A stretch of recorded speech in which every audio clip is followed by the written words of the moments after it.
I hope each and every one of you is doing well.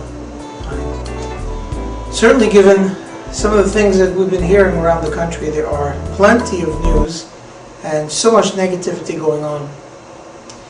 It is our job, however, to bring back some positive aspect into our life. And not only that, as healthcare practitioners, we know very well that life is made up of ups and downs.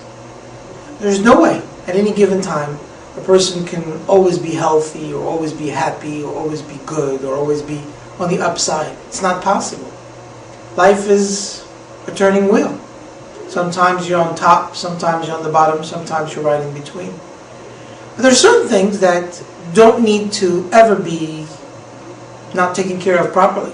There are some things that at times we believe are not as important, but yet we realize later on that they are primary to what we have to do.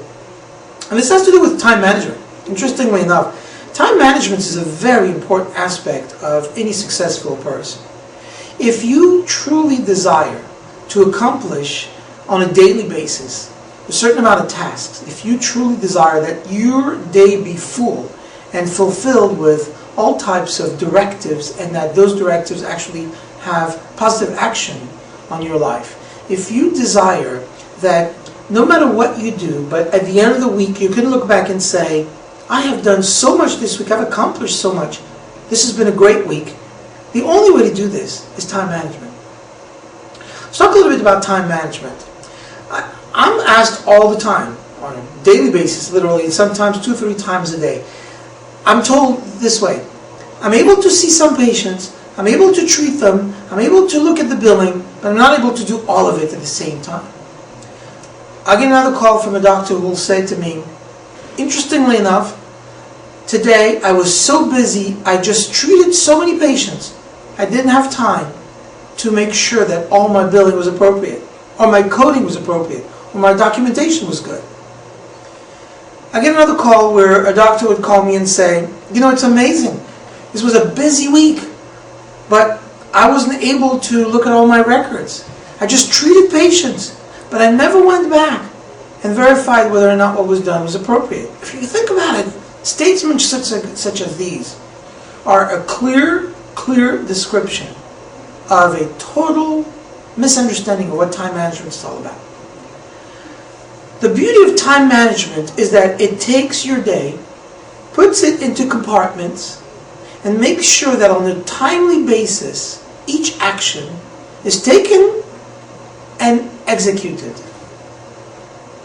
So many people every morning have wonderful ideas. They're positive, they're enthusiastic about their day, they're prepared, they're all pumped, they are so ready to do so many things. But at the end of the day, no matter what happens, things don't get done. You know why? Time management.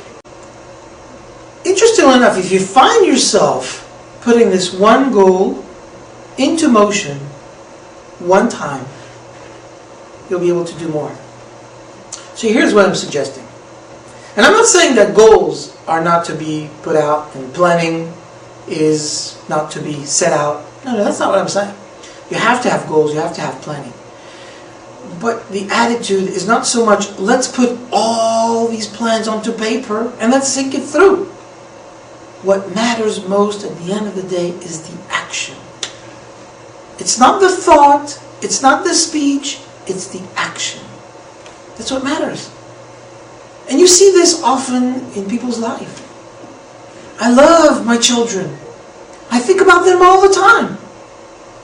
But have you hugged them today? Have you kissed them? Probably not. I can't tell you how much I appreciate what my wife does for me. And all day long, I'm thinking, what could I do to make her happier? What have you done about it? I can't tell you what I think about my staff. They are dedicated, they're great, they're there. I'm thinking about it. I might even say it. But what do I do about it? What's the action that I take to make these things happen? Whether my children, my spouse, my staff, my friends, my colleagues, my family, my life, my weight. What do I do? Interesting, isn't it? Amazes me how many heavy people who are so miserable with their life will make all this planification and will buy the books, they'll buy the graphs, they'll join programs, all of this, and decide, that's it, I'm not going to do something about it. That's not the way to do it. That's not the way to do it. I'm telling you for a fact that if you want to get your office into motion, stop planning, stop directing, stop thinking, stop speaking, start acting. Put one thing into motion this week, one thing, and I guarantee you, you will be successful. Only one thing. And each week, you decide, okay, this week, this is what I'm going to do. This is what I'm going to do this week. And that's it, just one thing. If you've been trying to check your billing on a monthly basis because you want to know where your account receivable is all about, you know what? Then this week, have your staff member give you a complete aging report and go through all of it. It could be 20 pages, it could be 500 pages. It may take you an hour, it may take you a whole day. You may have to stay there till 1, 2, 3 a.m. But you'll get it done. So I want to make sure that you take one aspect of your meetings, of your life, of your concept, of your agenda, and put it into action. One thing, whatever that is.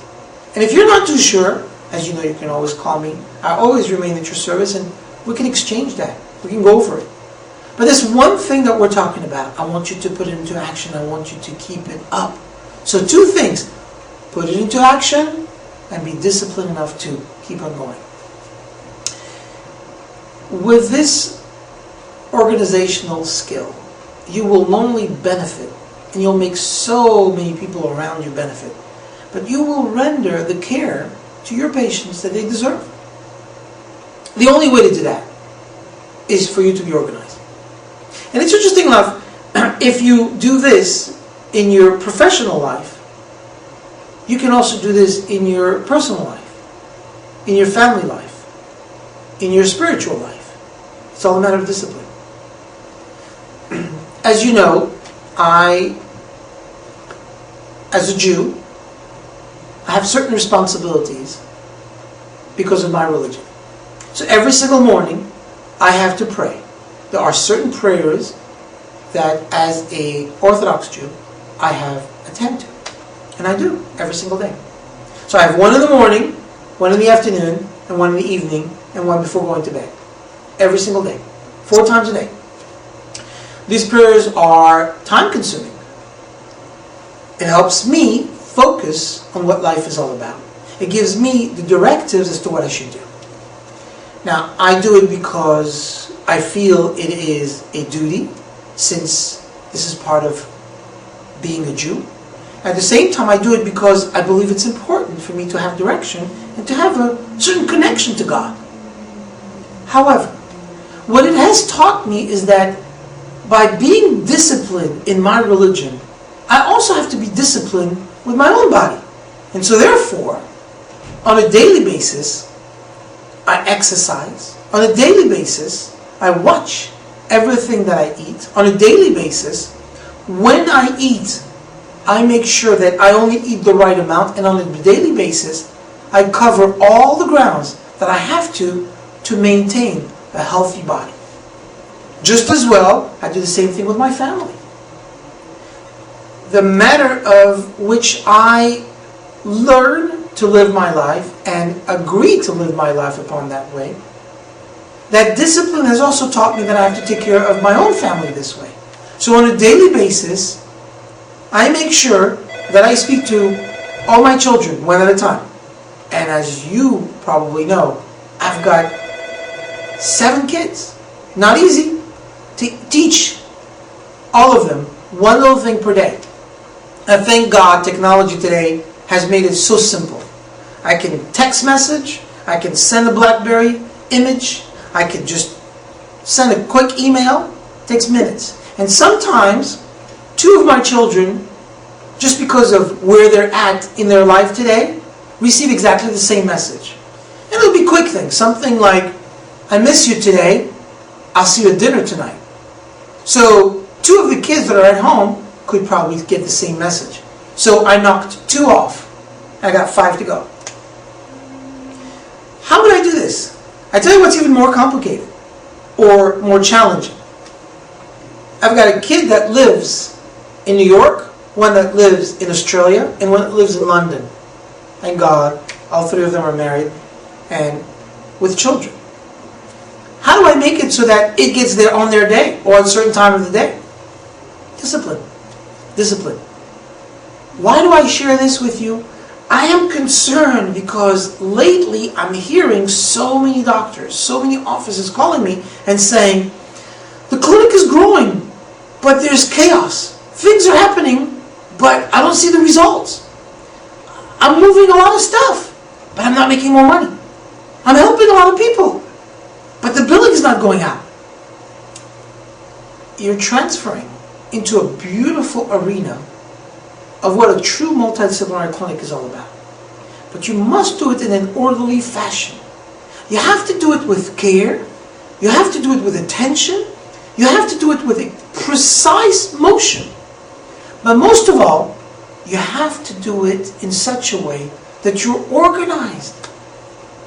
And organization calls for action. Action calls for discipline. Without that, you can't do it. It's not possible. Not possible. You're going to be running. You'll be running hundreds of miles. But on the treadmill, you will stay in the same place. So, yes, you are gaining the exercise portion, but you're not going anywhere. You're on that treadmill, right there. You're just moving the mat. A multidisciplinary clinic is to take you through the journey. It's supposed to take you to another level. Multidisciplinary clinic, as it opens up, it is an amazing opportunity for you to, in such a beautiful way, help so many patients. Which is what it's all about. Being a doctor is a gift. It's a privilege. It's an honor. Don't waste it. Use it in the most appropriate way. Use it to help people. Use your hands, your mind, your body, and your heart with the gift that you've been given as a doctor to treat as many people as possible and relieve them from their pain and help them live a healthy life. The only way you can do this is if you start with yourself. So, number 1, yourself. I don't know if you want to take the time to pray 4 times a day. That may be too much for some of you. I don't know if you can do it 3 times a day, twice a day, or even once a day. But take time on a daily basis to be focused so that you know where you're going. Second, make sure that you take care of your family members. Make sure that you let them know how you care. At least once per day. Make sure you connect. Third, make sure that you are organized with your staff and your team so that everybody's working in unison, going in the same direction at the same speed. Fourth, make sure that at all costs and for all directions and for all purposes, that the end result of you being in practice is to provide the best health care that there is out there. You need to become the number 1 center in your town. You need to outdo everyone else. You want it to be so that people say, this place is magic. This place can do amazing things. And this doctor is the man I will thank forever, or the woman I will thank forever for treating me. Once you reach that level, I guarantee you that you will experience so many good things, so many blessings. We've been blessed with good things. I mean, if you look around us, thank God. It's such a beautiful world. The details of this world are beyond imagination. Look at the sky sometimes during the sunset, and the beauty of it is stunning. Look sometimes how in any particular moment a shadow behind a tree creates such a beautiful canvas on the ground. This is what life is all about. I invite you to live it fully. And I beg you to take part of this journey with me, together as a team, to make this place a beautiful world. Spread the goodness, spread the good word, make it happen. This is your world, this is my world, this is our world. God bless you, and God bless us all in a wonderful journey. Take care.